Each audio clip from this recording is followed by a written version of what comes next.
hun kan mang rei to don lovan ni toy te ka soyanga barmaram kan harsat na hian nu le pa te veitiat in thalai ten in veilawang ti ka ringa tunai challenge ka soidu chu in ram tia soiturin nei hi he ramatang hian kolram khini mizoram nen khian chuwang chuanin eng anga generation rei po hi ommaula kolram in ni barmaram ke chulai wang chuan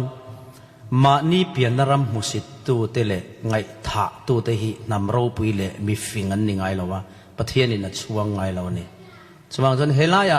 in brought up chan poi in doi mo du lo mo in nu ten in ramatang in ram thazo kan zon pui mei chunia ram boi wangin chuwang ni in theina lutin ni lawa in thiam nai na thlin lawa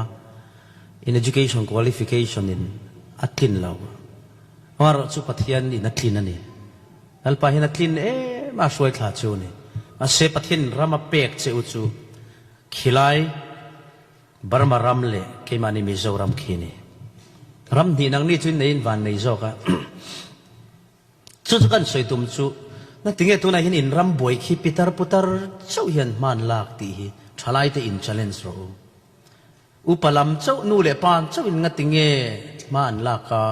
thalai khongei omi ram tan hian mo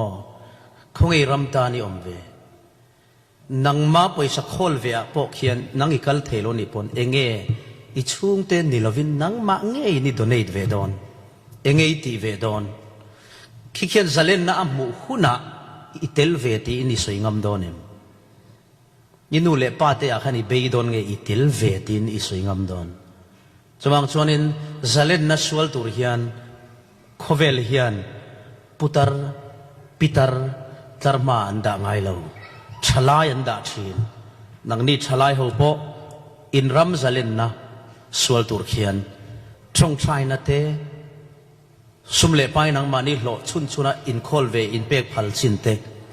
peya lan turing ka ngen chewa tin refugee ta nge ka thon ve ang enge ka pek ve ang ti te ngai to ula mizorama tuna sing thum velan oma singli sanga chin kha an let le to enge mo an khon nai mizoram nai khuwa